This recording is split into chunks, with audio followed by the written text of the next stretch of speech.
Being on a health journey means being intentional and strategic with not just your workouts and your meals, but with how you listen to your body.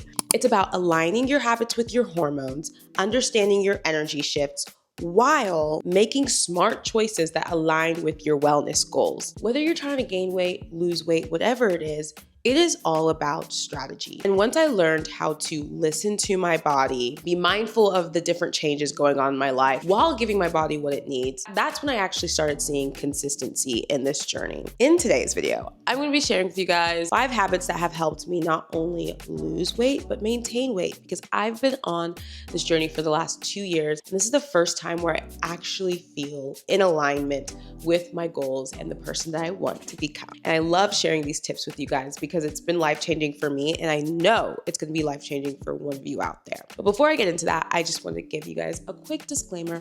I am not a doctor or a physician or a clinician, and with that, I think it is so important to make sure that you are going and seeking professional help within your journey. Sometimes there could be something going on with you that you have no idea, and you won't know unless you get blood work done or testing done or whatever. So I think it's important to seek professional help when you are making any type of intense lifestyle changes, which is why I highly recommend today's sponsor, which is MIDI Health. MIDI Health is a virtual care clinic created by women for women, and their mission is basically to help women not only be seen, but heard and understood. There have been so many times where I've gone to the doctor and I have expressed my concerns about my weight and my health, and my personal experiences in my journey were always minimized, and I was always told to just lose weight without any guidance on how to lose weight or what I can do to really help myself not only see changes but maintain changes. However, like I said before, MIDI Health is committed to not only seeing but hearing and understanding you. The process is really easy. All you need to do is book your virtual visit by taking a few minutes to set up your account, enter your insurance information, tell MIDI about your symptoms, and choose a time to meet with your clinician. You'll discuss your symptoms and health history in depth with a clinician. They're trained in several specialties like weight management, skin treatments, menopause, perimenopause. They get you the tests you need, and if blood work or imaging can help, MIDI personalizes your treatment for you, and they'll send you to a convenient local facility that accepts your insurance. MIDI is very easy to integrate into your health routine. You'll get all the virtual follow-ups you need to dial your treatment and take preventative steps. They'll also partner with your other doctors and refer you for in-person treatments when needed. There's no membership fees or hidden costs, and like I said before, they bill to your insurance like any health provider would. If you'd like to take the next step like me and join the more than 200,000 women who love and trust MIDI Health, go to trymidi.com/Janet to book your virtual visit today and use code SAVE15 to get $15 off your first prescription product with your booked visit. Thanks again to MIDI Health for sponsoring this portion of the video, and let's get into the video. Everything that you do in your health journey is based on the decisions that you make along the way. Decision making can be hard depending on where you are in your cycle, because as you're going through your cycle, your hormones are basically going up and down. And as your hormones are going up and down and up and down, it can make it hard for you to make the proper decisions because your body and your mind are affected by these changes. So I think it's very important to make sure that you are tracking your cycle and knowing exactly where you are in your cycles, so you can either have a little bit more grace for yourself when you're not wanting to maybe work out in a way that you're used to working out or eat as healthy as you're wanting to eat, and you can continue to have confidence within this journey. Now, I don't want to go through the cycle all together in depth in this video, but I do want to talk about how I personally move within my journey to be successful. Starting off with day 1 through 5. We're in our follicular phase, early follicular phase, and this is menstruation as well. We all know what happens during our period, and we all know how we feel. And I think it's important to realize and to remember that those feelings are real. You are not overreacting, you are not being dramatic, you are not sabotaging yourself. Your uterine line is shedding and there's so much going on and it's really hard to maintain healthy habits during this time. The thing that I like to do is I like to lean on iron-rich foods during menstruation. I like a lot of steak, I like grass-fed ground beef. In the winter, I love a good chili dinner whenever I'm on my period.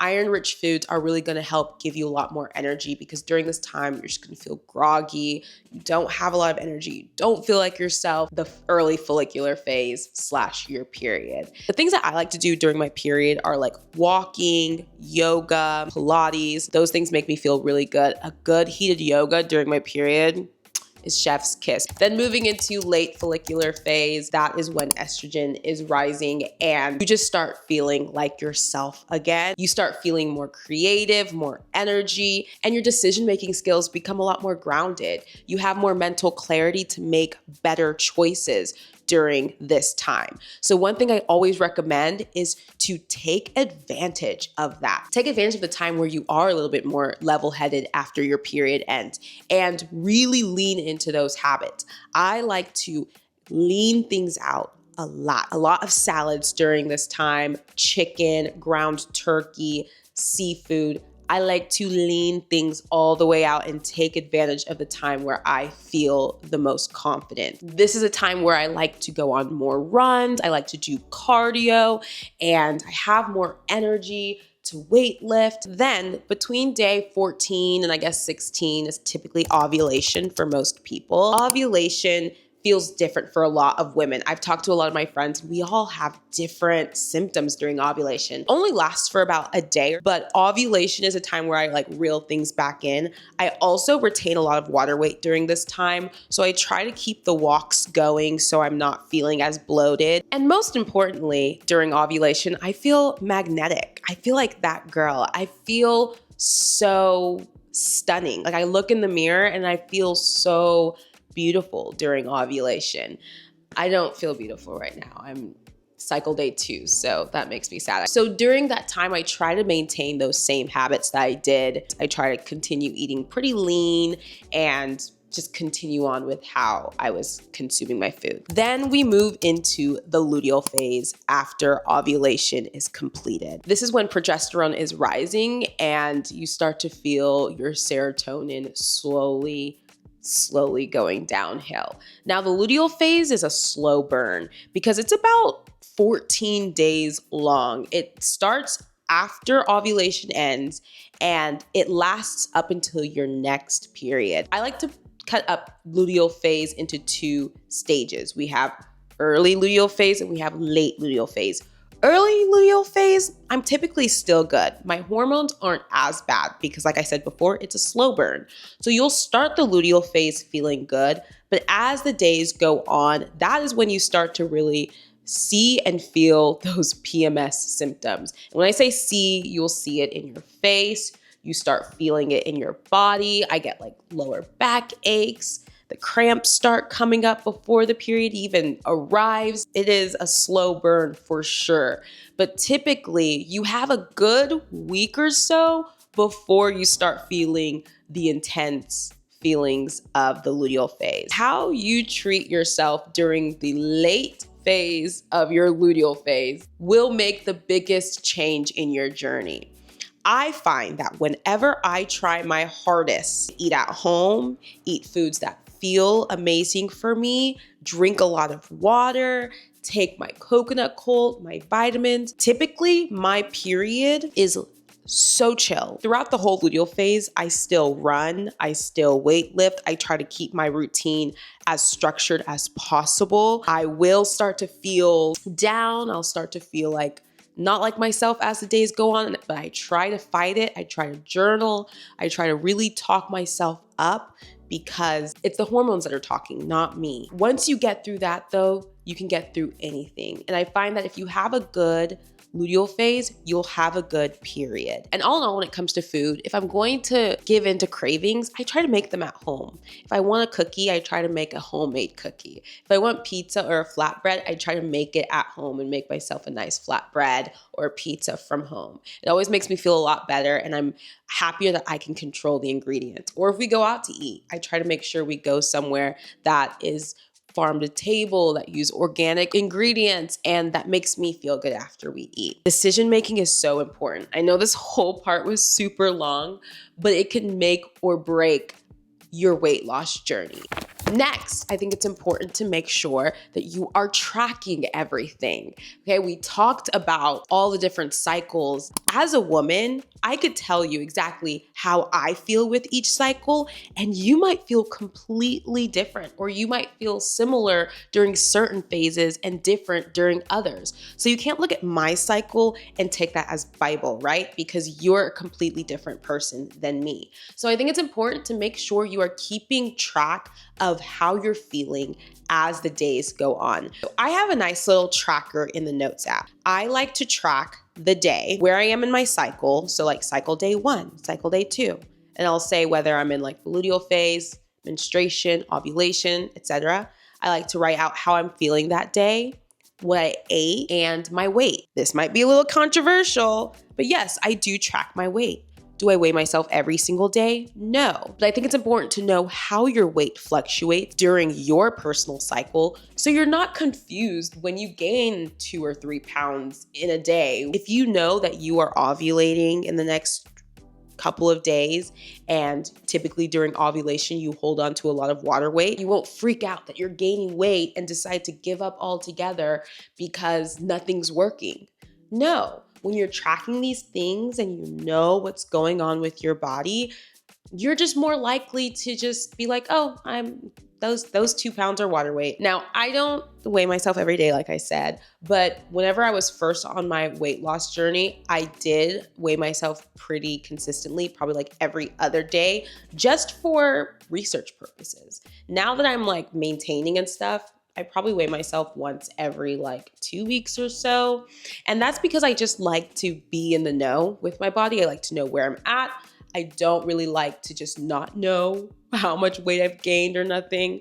But yeah, don't be afraid to know what's going on in your body. I think it's important to know these things. Or if you're breaking out, you can look back on what you've been eating and how much water you've been drinking. Oh, I've been drinking a lot of alcohol this past week, and I've been eating a lot of pizza. That's why I'm breaking out. Tracking everything just helps you stay in the know so you're not confused when things pop up. And I think it's amazing to be able to go to the doctor and be like, hey, I track everything. These symptoms don't align with my typical day-to-day life. Please help me. This is my decenter era. I have decentered caffeine.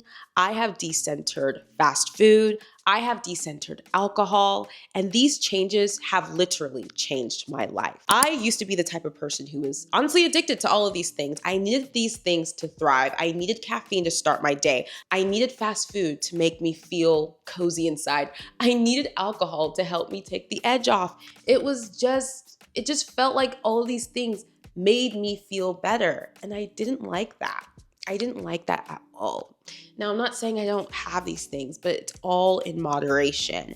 And honestly, I will say fast food was one of the last things I honestly decentered. I decentered that this year, and it has changed my life completely. Like, it has changed my life completely. I don't lean on fast food, even when I want something quick. There's so many other quick options that don't require going somewhere that doesn't prioritize your health. Now, there are some places that are really, really great for you that have great ingredients. Yes, I understand. Like if I go to Chick-fil-A and I do one of those like better options at Chick-fil-A, like a kale crunch salad and like a nugget and whatever on the side, it's just so easy for you to just one day throw a fry on the side, right?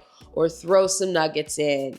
And then the next day you're like, let me just get a nugget meal because why not? And then before you know it, you're back in those patterns. It's like a gateway. It's a gateway to get you back in that zone. And I don't like it. I started this year off by decentering fast food. And this was probably the best thing I could have ever done for myself. I didn't even think I could do this, guys, because fast food has always been a part of my life, just like everybody else, right? This year, I gave myself 2 fast food passes a month. As you're on your journey, you will slowly start to learn the things that make you feel amazing and the things that don't. And as you go, I think it's important not to cut things off cold turkey. I've slowly taken things out here and there and moved things around and changed things up. It's never been a night and day thing for me. And at the beginning of this year, I just honestly was sitting and pondering one day, and I just thought, I don't need that. I don't need fast food. I just need to be a lot more organized. I need to plan better. I don't need to stop and pick up Chick-fil-A. Like, if I plan my life a lot better, I should never even have to stop at a fast food restaurant. You know, that just honestly changed everything for me. The ingredients that they put in the foods here really make you crave it and crave more things like it. And I don't like to feel like that. I don't like to feel trapped in those thoughts. I don't like to feel as though I need fast food to thrive. I need this to thrive. I need that to thrive. No, because I needed caffeine to get my day started. I needed a cup of coffee to feel good throughout the day. And I didn't like the hold that it had on me. I know there's gonna be a lot of people who feel like it's not that deep because, again, caffeine culture is huge around the world, not just America, everywhere. But I didn't like the hold that it had on me. So that's then trickled into things like fast food. And then that then trickled into things like alcohol. I have entered my decenter era and I've decentered all of it. Yes, I still do drink alcohol. Yes, I do have fast food every once in a while. Yes, I will try a coffee, but it's not my lifeline. I don't need these things to function. I don't need these things to thrive in my everyday life. And decentering these things have helped me have a better grasp on myself, on my body. It's made me more level-minded and clear-headed, and I'm able to make better decisions like I was talking about earlier. Your decision-making is so important for everything. Decenter it all, guys. I think it is so important. It will honestly change your life. So next, I think it's important to work with the person that you are living with, okay? Whether you're living with your partner, your family, your friends, whatever it is, try to work with them on your journey. They do not have to be on a health journey with you, but it helps if they're on board. It helps so much if they're on board with this because it is hard. It is so hard to stay on track with habits. With Michael, he's on board with whatever I choose when it comes to dinner, lunch, whatever it is. But before, we were not a good influence on each other. After a long work day, if we were both stressed from work, we were like, ready for Chick-fil-A, a hearty meal and a couple of drinks, go buy a whole bunch of snacks, come home and drown ourselves in junk food. That is what we would do to end our days off. And we just were not working with each other to have healthier habits. But over time, if you continue showing up in the way that you want to, the people around you will fall in line and they will start to approach you with how they see you living your life. Now, my husband doesn't even approach me with things like that. He comes home after a long day and we talk about the long day. We have a nice healthy dinner. We play some music. We don't drink alcohol to take the edge off. We have better coping skills.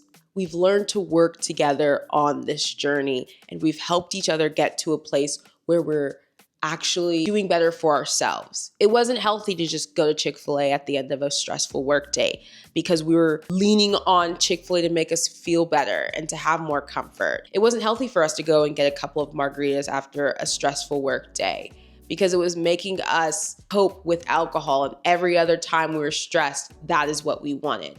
We had to learn more proper and healthy ways to cope with stress. And honestly, this might have been the biggest game changer, honestly. Learning to just come home and talk about the stress. Wind down, make your house an environment that feels stress-free. Turning down the lights, turning on some soothing, low lighting, playing some music, jazz music, something very calming, and just talking out the day. Work with your partner, work with your roommates, work with your family to have a better environment overall. And if you're in that environment that is very negative, you can turn that around very quickly. Trust me, I've done it. And if I can do it, you can do it too. I have decentered alcohol altogether. I don't know if this is a symptom of being in your 30s. I think it is. I don't do a lot of liquor. I don't do a lot of sugary alcoholic drinks unless we're at a really cute cocktail bar and I want to try the cutest cocktail, obviously. I don't lean on like the super sugary margaritas, frozen margaritas, all that stuff with just a bunch of sugar. No, thank you. A nice glass of wine is all I need. However, if I am on vacation, spritz me, please. Lastly, this is the best tip I can give, is to stay busy. I have become such a busybody in my life. And before, I think this was honestly a symptom of COVID. Before, I would just want to sit on the couch and scroll all day long and watch TV and not do anything. Like the minute I could just like lay down and do nothing was the best time ever. I am no longer like that. I am no longer like that. I think it's important to keep yourself busy because when you are moving around, you are less likely to eat out of desperation, out of boredom, out of just seeing the food. When you keep yourself busy, you are less likely to binge. Making sure you just always have something to look forward to, maybe having some cozy hobbies at home that you can do that can like literally keep you out of the kitchen and away from the couch and snacking and your phone. It is the best way to keep you on track with your goals, is just staying busy, going on walks, exploring your city, seeing what's out there, joining a class, whether it's a language learning class or a pottery class or a tennis class. Doing things will really honestly keep you away from food and binging and eating out of boredom. And I had to learn that. Even when I'm at home, there's always something to do here. I could be cleaning, I could be doing laundry, I could be going outside and tending to my plants. There's always something to do. So I keep myself extremely busy so I'm not wanting to just sit and chew and chew and chew. When it comes to work, I'm always taking on different campaigns so I have things to do because I work from home, and if I don't have work stuff going on, then I'm going to sit and eat and drink. And so I take on a lot of campaigns and I take on a lot of partnerships just so I can stay busy, so I'm not just wanting to eat out of boredom.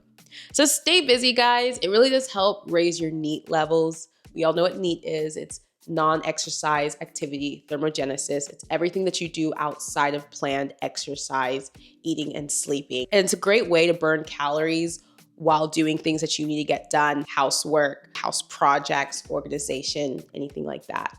Like I have an organization project that I'm starting next week, which is my closet up here in this office right here. I need to organize that closet. It's become a junk closet, and I'm tackling that next week with all of my free time. And that is what I'm going to do when I have free time instead of like laying down and scrolling or just eating a bunch of junk food. So stay busy, my friends. And that is the last tip. These tips have been game changers in my life. That is what's helped me stay consistent in my journey. It has been a crazy journey, but it's been so fun to learn about myself and what helps me thrive and what helps me not thrive, and push things around and change things up. It's been encouraging to see my growth, and I hope that you are feeling confident in your journey. I hope that you are growing and learning and all that good stuff. Let me know what resonated with you down below in this video, and I will see you in the next one. Peace out, Girl Scout. Bye.